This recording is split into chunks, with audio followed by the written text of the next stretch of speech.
the gardens of New Delhi, and you are enjoying the beauty of beautiful ducks in the lake of Lodi Gardens. Before I became sannyasi, I used to live in Delhi, and this used to be my favorite place, the Lodi Gardens, India International Center and Habitat Center. So I had come for work today. I came from Rishikesh the day before yesterday only. So I couldn't resist myself. I came for some work near World Bank. So I was returning by the time I was going to Khan Market. So I thought, let me enjoy a bit of this beauty of the ducks. The blissful, beautiful ducks. There is a lot of instruction through the ducks or the swans and Advaita Vedanta teachings. That is the Paramhamsa, the Hansas and Paramhamsas. The Hansa, the swans, are those which have the discretionary power, the capacity to differentiate and separate the milk from the water. Even so, a great sannyasi or Hansa is supposed to be equipped with mental aptitude whereby he could separate from the eternal from ephemeral, the real from the unreal, the substantive from the superficial imaginary. But that is the first step only. That is called Hansa. But who is Paramhamsa? The Hansa is the one who separates the eternal from the ephemeral, the real from the unreal. But Paramhamsa is the one who dissolves all the duality, distinctions and differences, and he realizes Chidananda Rupaha Shivoham Shivoham Ekoham Dvitiyo Nasti Sachidanandoham. I alone am the absolute existence, pure consciousness and infinite bliss am appearing in the infinity of names and forms and universes. So there is none other than me. That is the deeper conviction and realization of a Paramhamsa sannyasi.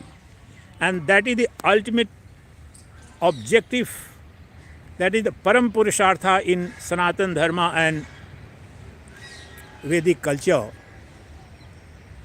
And whereby once you realize your true nature, and then you realize that the identity and identification of yours with the names and forms and the world around you was illusory and false, and that's why all the pain, suffering, sorrows, elements were there.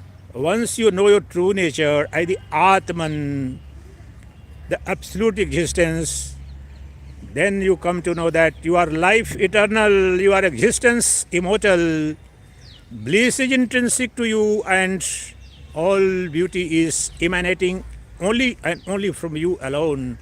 There is nothing outside you, there is none other than you in your true nature as pure consciousness. All duality, limitation, birth and death is only in and to the bodies, whether it's a gross body or subtle body or causal body. And you are beyond these bodies. You are the illuminator of these bodies. You are the light of these bodies. You are substratum of the bodies as the Atman, Sacchidananda. That is your true nature. And that realization alone leads to Moksha, the absolute liberation and freedom, whereby you come to realize that you are all in all, you are all by all yourself, there is none other than you. It was only ignorance about your true nature that had led to so much of suffering, sorrow, regrets, mourning, wailing, death, destruction. All was happening just like in the dream. The reality of yours is eternal reality. There is nothing other than you. There is no one other than you. You are that supreme reality. I am that supreme reality. Chidananda Rupaha Shivoham Shivoham. You see, let's see this duck, this pair of duck and the ducks swimming on the surface of the lake. They appear to be the objects of my vision. I am the seer and they appear to be object of my seeing. But where is that seeing, that experience of seeing? It's all happening within my awareness. There appears to be distance between me, the seer, and the ducks, and the plants, and all the objective world. But where is this universe, the objective world, this lake, the swans? Is it outside my awareness? No. That is the trick. Nothing is outside my awareness. The existence and non-existence both are within my awareness. This duck house in Lodi Gardens, that existence and non-existence, the visible and non-visible, are both being experienced within my awareness, within my consciousness, and not outside. Is universe, the sun, the moon, this infinite sky outside me? Because we have come to believe that I am confined to the body and the mind, and that leads to this infinite suffering. Once you shift your identity from body mind to the infinite consciousness, there is nothing outside you, there is none other than you, there is nothing except you and you, either Sacchidananda, eternal existence, pure awareness, infinite bliss is your nature. Realize your true nature, and only then the ultimate objective of the human life is fulfilled. Because if you examine your life carefully, what is life? The river of life is having two banks. The one bank is symbolized by our desire for happiness, always running after happiness. The other bank is symbolized by running away from sorrows and sufferings. And that is not going to be possible unless and until you realize your true nature. Because the body, the mind, and the finitude of this ephemeral world is bound to breed sorrow, suffering, because of its finitude.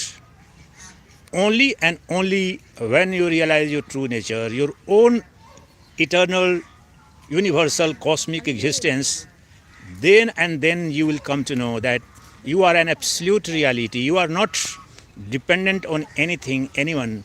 Neither time, space, or causation have any impact on your true nature. The time, space, and causation are within you. You are not within time, space, and causation. You are that Shiva. The time, space, and causation and the entire objective universe and the objects of the universe can't confine me. They are imagined in, upon, and through me. There is nothing outside me. There is nothing other than me. There is nothing separate from me. And unless and until I come to realize this universal truth, the ultimate glory of the Vedantic metaphysics, there is no cessation of the suffering, sorrow one is being subjected to. But if you realize, you see, the same Atman is here also, even in the dogs. they are enjoying. They are also running after happiness, pleasure. None of them is running away. All of them are running away from pain, sorrow, suffering. And all of them are also having basically the same instincts that we human beings do have.